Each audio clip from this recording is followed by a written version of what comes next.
Welcome to In the Know with the Stafford SO, a podcast presented by the Stafford County Sheriff's Office in Virginia that brings you the stories of the men and women who work tirelessly to keep our community safe each day. With In the Know with the Stafford SO, you'll find out what life is really like behind the law enforcement badge. Thank you for listening and thank you for your support.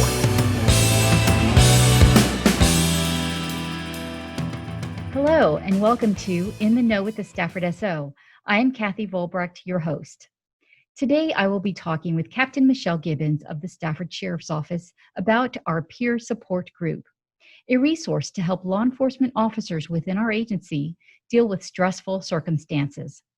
Captain Gibbons will talk about how the group helps coworkers by providing mental and emotional support, and how their efforts are especially helpful during very challenging times. Just a side note, this podcast was recorded earlier this year at the 4T Humphrey Public Safety Building, before the COVID-19 pandemic restrictions were in place and before social distancing was required. However, we thought the information was still helpful and we wanted to share it with you. Thanks for tuning in. I hope you enjoy the podcast. Hello and welcome to In the Know with the Stafford SO. I am Kathy Volbrecht, your host for today. Thank you for tuning in. Today, our guest is Captain Michelle Gibbons with the Professional Standards Division of the Sheriff's Office. Captain Gibbons has been with the department for close to 20 years, and she has served in a number of roles. She has a wealth of experience on today's topic, which is mental health and the Sheriff's Office Peer Support Group. Captain Gibbons, thank you so much for joining me today. Now, I know my introduction really didn't do your career justice. If you just want to take a minute and talk about your experience a little bit before we can talk about mental health, just to give our listeners an idea of what you've done here for the Sheriff's Office. Absolutely.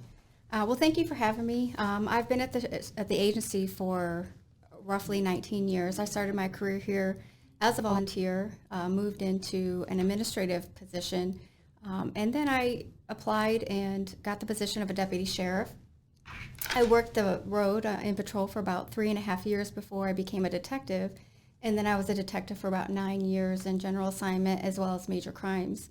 After that, I then started that promotional track, and I was a sergeant on the road, came back to CID as a sergeant, and then got promoted to first sergeant patrol, and then actually went into our crime prevention unit.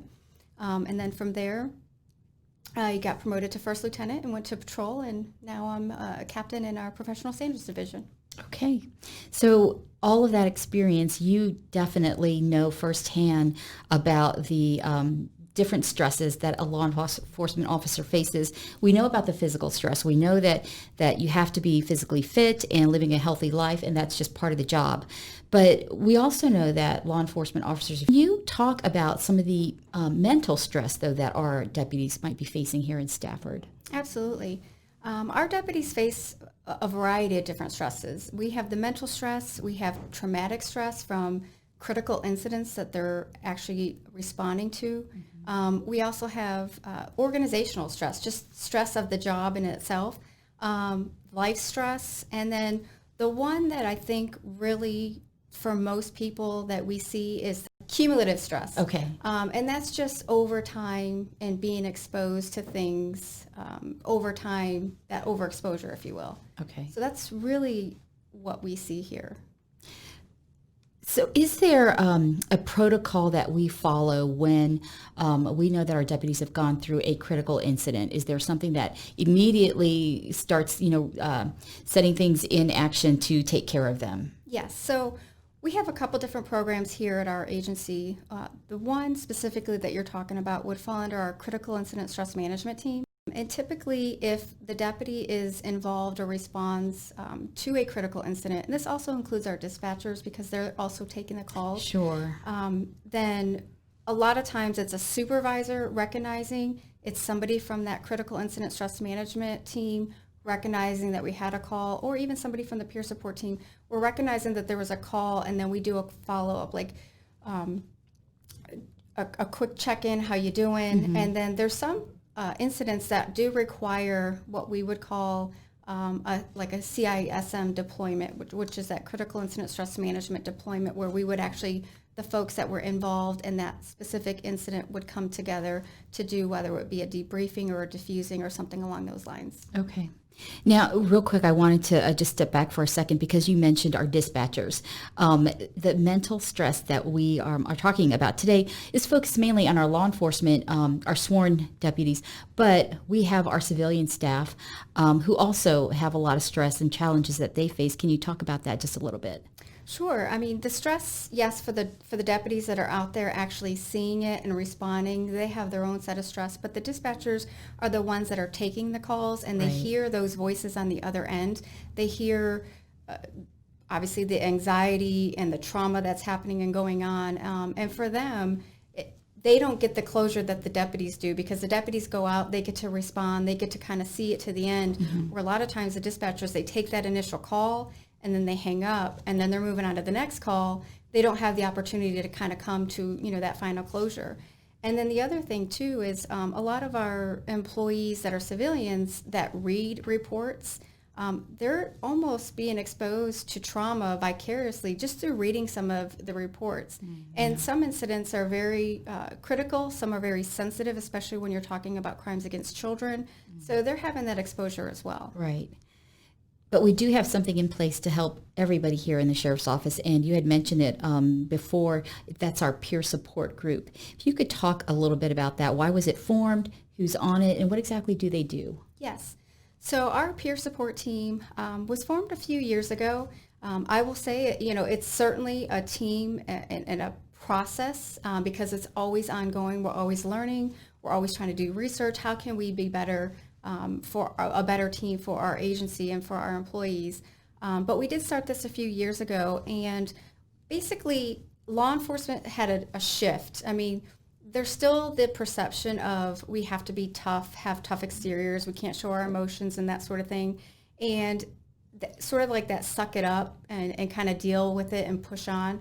But there's been a shift in law enforcement, and we've recognized that we really do need to take care of our law enforcement officers and our employees in a different manner. We can no longer have that sort of attitude, because if you look at statistics in 2019, we had more suicide deaths than we did line of duty deaths. I did read about that, yes. So, we want to make sure that we're taking care of our law enforcement that are out there who are protecting the citizens. So we want to make sure we're taking care of them the best way we can. So we developed the peer support team, which a lot of agencies across the country have done to include wellness programs. And our peer support team is comprised of sworn and civilian employees from our office. We do require that we attend specific training. The program is geared specifically peers helping peers, because law enforcement officers typically don't want to talk to somebody that don't know what they've been through or have an idea of how the job is and that experience. One of the other things we have is 2 licensed professional counselors that are a part of our peer support team. So they're a great resource for us in the event that, number one, we could refer if needed, but number 2, they can provide us with information and resources that we might not normally have access to. So our main goal with our peer support team is just to really be there to help any employee who might be going through everyday stressors and just need somebody to talk to. Sure. We're not therapists. Right. We're not there to solve their problems, but we are there to listen and do it in a way that's confidential, because confidentiality is key to any peer support program. Because if you're having a problem, you want to be able to talk to somebody who's not going to then go out and share, that information. Sure. What are some warning signs that coworkers can keep an eye out if they're concerned about a colleague's mental health? What are some things that they should, that should trigger that, hey, maybe I need to talk to this person or get them help? Well, what I would say is this. I mean, you can probably Google different warning signs, but what is that person's norm? How do they normally behave? How do they normally act? And has that changed? So if they're noticing changes in their normal behavior, and it could be withdrawal, isolation, maybe they're noticing they're coming to work late where normally they didn't before, or their productivity is low. where again, maybe before it wasn't that way. How are they talking? Are they saying things that lead you to believe that maybe they're depressed? Is their language talking about, possibly hurting themselves? Like, again, what are they saying? So Right. just really listening to kind of what they're saying. And then again, behavioral changes, mood changes. Again, it kind of goes back to if you know somebody's norm and then you're seeing a change in behavior, then that would be an opportunity to, really say to that person, hey, are you okay? And, if that person feels comfortable doing so, and if they don't, then it's okay to, share with a supervisor or somebody from the peer support team, hey, I think you might want to check on so-and-so because of this. And then this way we can do it in a way that's, not non-threatening, and Sure. just making sure that we're just really touching base with folks to get them the help if they need it. And you went ahead and answered my next question, was what are some of the things they can actually do for the colleague who might be suffering? And you mentioned the peer support group. You mentioned they can go to their supervisor. But sometimes isn't it just as easy to say, hey, let's go get a cup of coffee, or, let's just hang out for a little bit, go get lunch, and just, again, be there and listen and talk to that person? Absolutely. Yes. Now, let's talk about families, because when somebody comes to the Stafford Sheriff's Office as an employee, we take in their family as well. I know Sheriff Decatur is always talking about how we're all just one big family here, and we want to make sure that we're helping them also work through, the challenges of having a spouse who is a law enforcement officer. So what kind of mental health support do we provide to the families? So a couple of things that we've done in the past, and I know this is something that Sergeant Hammond with our critical incident stress management team, we have that for our agency, if you will. But one of the things future-wise is to put together something like that for the families as well, to get spouses involved in that aspect. But some of the things that we've done in the past, we had Dr. Gil Martin here, who is the author of Emotional Survival, Yes. A book, and it was invited, the families were invited to attend these sessions so that they can understand and see how the job affects, their loved ones, and how family members can also, kind of respond and sort of relate, if you will, to kind of what's happening in their home life. Again, trying to share the information with them to help them support, their loved one, and to help give them the support that they might need. Right. So try to really kind of share that information with them. I mean, we do try to have a family environment. Families are always welcome to any of the events that we have. Just, you think about our Dare Day, Badges for Baseball, a lot of families, children come and participate in those Yes. events, and just kind of make it obviously better for them as a family to be able to connect and get to know their loved ones, co-workers, Right, and right. that sort of thing. Right. If anybody looks at our Facebook or Instagram page, you'll see pictures of families and the kids, and it really is just involving them, and like you said, getting to know, the whole environment that their loved one is a part of. Where can individuals who are interested find some more information on mental health support for our law enforcement personnel? So there is a wealth of resources out there. Again, if somebody were to just Google mental health resources, some of the ones that I can think of off the top of my head would be like COPS, Concerns of Police Survivors. Okay. That's unfortunately a resource if somebody were to die in the line of duty. But they have also different resources there for family members as well, as far as that goes. Certainly we have our peer support team, our critical incident stress management team. You have different programs, I think it's Blue Help or Blue Line Help. There are so many different resources out there specifically, geared towards law enforcement. Right. And then just resources within our own community in the sense of the different jurisdictions. In our region, what I would say from my personal experience is I see Fairfax Police Department. They do a great job with their peer support team and just really pushing out the mental health stuff. And so as far as somebody to follow, that's an area where I really try to keep an eye on. And we do have regional meetings that we try to attend. I mean, it's a little difficult for us, but they are a good front runner in our area as far as a resource for us to reach out to, like, hey, how is this working for you guys? How can we apply that, to our agency? But there are different resources available. to mental health, or in regards to mental health resources out there for law enforcement.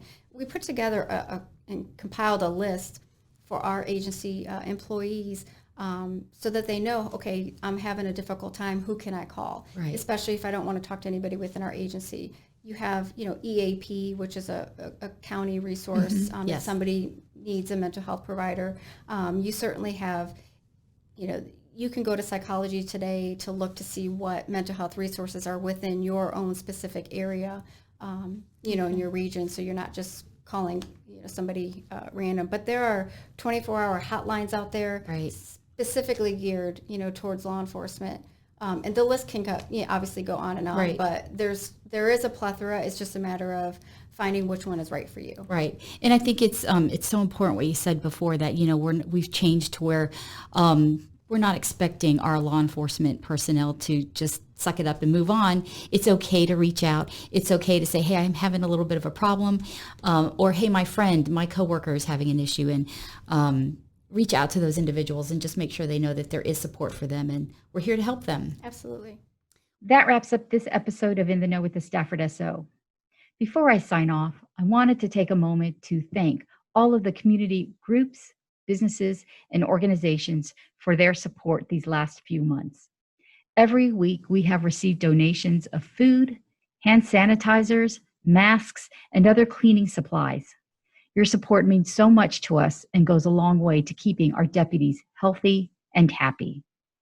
Once again, thanks for tuning in. Have a wonderful and safe day.